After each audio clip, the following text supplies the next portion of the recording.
Para que fazer penitência?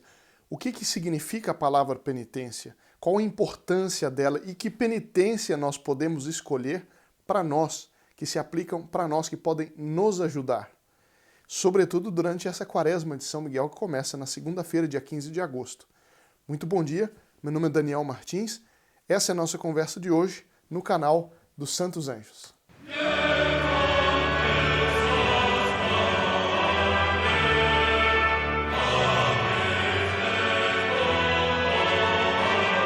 E fica desde já o convite para todos participarem da Quaresma de São Miguel. Nós faremos todos os dias em nosso canal a Quaresma de São Miguel, o período que vai de 15 de agosto a 29 de setembro, em que se fazem algumas orações, algumas penitências, com um determinado objetivo que eu comecei a explicar no vídeo anterior. E então vai de segunda a sábado, o domingo há então esse período de descanso.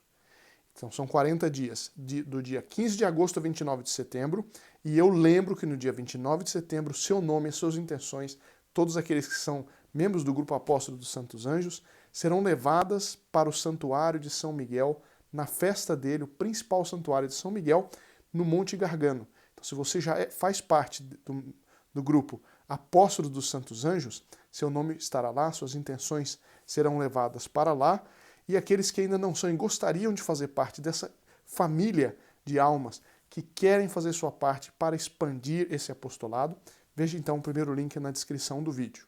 Nós então faremos sempre de 15 de agosto até dia 29 de setembro, segunda a sábado, então uma pequena reflexão e rezaremos juntos as orações e cantaremos juntos a ladainha a São Miguel Arcanjo.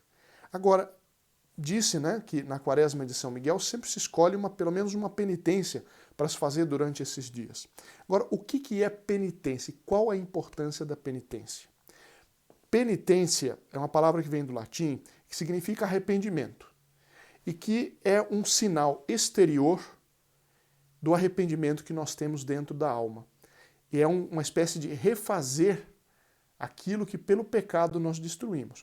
O que acontece com cada pecado que se comete? Certo? Pode ser um pecado que ninguém viu, mas todo pecado ele tem automaticamente 3 consequências.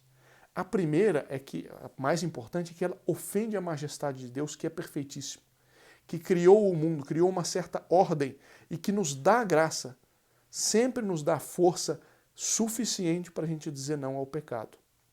Então, quando a gente peca, a gente ofende a majestade de Deus. Deus fica ofendido.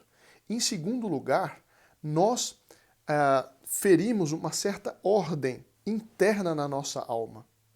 Nós fomos criados para a felicidade eterna do céu, vendo a Deus face a face.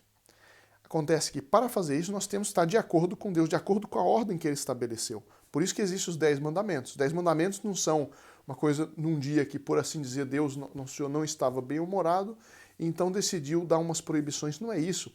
Elas são um resumo de como se deve agir para que as coisas andem bem, andem no eixo, andem em ordem, fiquem em ordem, estejam em ordem. Quando a gente peca, dentro da nossa alma, a gente produz uma desordem.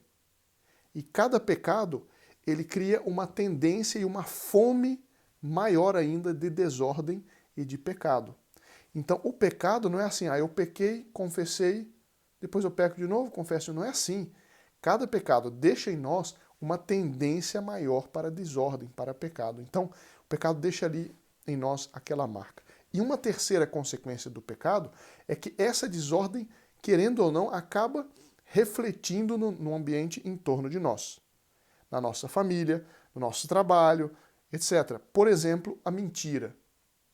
A pessoa pode ser que tenha feito uma mentira para alguém que ela nunca mais vai ver.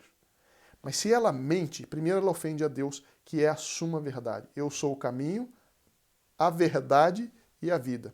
Então é um pecado contra Deus nosso Senhor. Agora, ofende a Ele. Em segundo lugar, a pessoa que mente, ela vai contra essa ordem. Essa ordem que Deus nos deu a palavra para expressar o pensamento, para expressar a verdade. A palavra é feita para isso. Quando a gente mente, a gente vai contra essa ordem natural daquilo que Deus nos deu, a palavra. Então, o pecado faz isso. Só que a pessoa mentirosa, ela gera em torno de si um ambiente de desconfiança, um ambiente, portanto, de desordem, de desarmonia. É um exemplo rápido. Nós podíamos falar muito tempo sobre isso. Eu estou aqui numa casa de retiro, eu vi que tocou o sino, daqui a pouquinho eu preciso ir para a próxima programação. Agora, a penitência. Para que serve a penitência? Ela vai justamente ir na raiz dos males do pecado. Então, a primeira coisa da penitência é expiar diante de Deus aquilo que eu fiz. Então, a majestade de Deus ficou ofendida pelo meu ato, eu devo reparar aquilo. E uma das formas de reparar é pela penitência. Então, é algo que eu não gosto, é algo que me custa algum pouco, mas que eu entrego para reparar algo que eu estraguei, ou algo que eu fiz, nesse caso, algo que eu ofendi a Deus. A segunda razão de fazer penitência é restabelecer na minha alma a ordem. Então, se eu tenho o costume de mentir, eu faço uma penitência, né?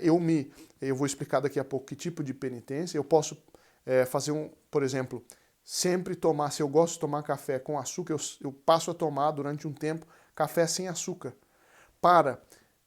Ao deixar de fazer algo que é legítimo, eu treino a mim mesmo para quando eu for tentado a fazer algo de errado, eu tenho força. Porque se eu neguei a mim mesmo algo em si mesmo que não é ruim, como o açúcar, eu disse não ao açúcar, eu treino a mim mesmo para, na hora da mentira, eu dizer não para a mentira. Então, eu não vou falar essa mentira, apesar de eu estar com vontade de mentir, eu vou falar a verdade. Então, com a penitência, a gente como que reeduca a alma, a gente repara essa desordem interna. E, em terceiro lugar, a gente também repara a desordem que pelo pecado nós criamos em torno de nós, seja num círculo menor como a família, seja na sociedade. Então, toda a sociedade, para ela entrar em ordem, ela precisa de almas que façam penitência, seja pelos seus pecados, seja pelos pecados dos outros que a gente sabe que não vão fazer penitência. Então aí o papel, muitas vezes, das mães, dos pais, dos avós, é reparar algo que muitas vezes os netos não vão reparar. E com isso, aplacar a justiça de Deus que vai se impor sobre eles de alguma forma ou outra. Isso que serve dos avós para os netos serve também, né, de algumas almas chamadas diante da sociedade. Por isso que existem os conventos de clausura, em grande parte por isso, para reparar aquilo que outros não vão reparar. Daí a importância dessa quaresma de São Miguel, ou da quaresma, ou do advento, períodos de penitência, a gente fazer algumas penitências. Agora, que penitência escolher para a quaresma de São Miguel? Eu vejo que o vídeo está ficando um pouco longo, então eu vou fazer um segundo daqui a pouco e vou então mostrar no primeiro dia da quaresma que penitência escolher. Muito obrigado e até então a próxima vez.